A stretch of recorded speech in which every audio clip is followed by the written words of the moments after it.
Today we speak to a woman who makes her living correcting grammar. Not in the classroom, it's from her living room. She's known as Grammar Girl, and she does a podcast that teaches people how to speak right. Or should I say speak correctly, right? Yes, that's right. Here is Grammar Girl. Her name is Mignon Fogarty, and she's been kind enough to join us very early in studio. Welcome. Thank you, Star. So how did you get involved in this whole thing? I asked you during the commercial break if you were a teacher, and you're like, no, I didn't teach. No, I'm a technical writer, and I've always loved technology. So when I heard about podcasting, I thought it'd be a lot of fun to do a short podcast about grammar. So tell us how it's growing in terms of your podcast. Oh my gosh, it's been growing so fast. The show has been downloaded 3 million times since July. I never expected such a success. And we're showing some video here, I think, of your site and whatnot. So who's doing it? Who's doing the downloading? Are these teachers? Are these instructors? Are these students doing a paper? It's across the board. I've received emails from students in China and CEOs who recommend it to all their employees. It's just teachers and students, everyone you can imagine. What's your number one grammatical pet peeve or mistake that just kind of gets on your nerves more than anything else? It actually bothers me that people don't seem to try. So you can look up all the rules, and people just don't bother to do it. All right, so let's talk about a couple of things here. Here's a common one that you say that people make a mistake on. I don't know if this is more grammar or a definition, but people mess up the word irony. Right. People are often confused. They think that something that's unfortunate is ironic.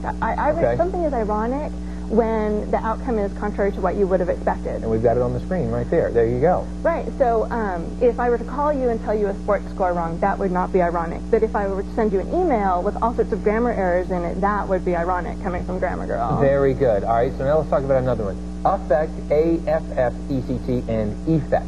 Right. People get them confused all the time. One starts with an A, one starts with an E. 90% of the time, affect with an A is a verb, and effect with an E is a noun. Right. And my show is all about quick and dirty memory tips, so I remember saying the raven flew down the avenue. They both have A-V-E-N in them. Affect, verb, effect, noun. Right, okay. You know what, again, when we were talking during the commercial break, I can't stand it in the newsroom. Sometimes you'll hear people running around, they're like, where's that accident at? And they end with a preposition. And that is one of my number one pet peeves. But then you just said that that's okay? Right. To end on a preposition? It depends on the sentence. There are instances where you can, and it's fine, and there are instances where you can't. It's something, you could look it up.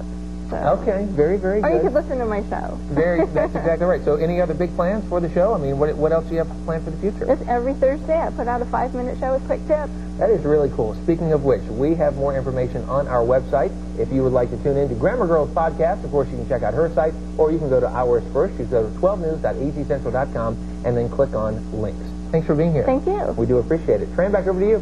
So, Sarah, where's it going to rain at? I can definitely use her help. I'll have to look that up. Well, we're actually going to see big changes coming in the forecast over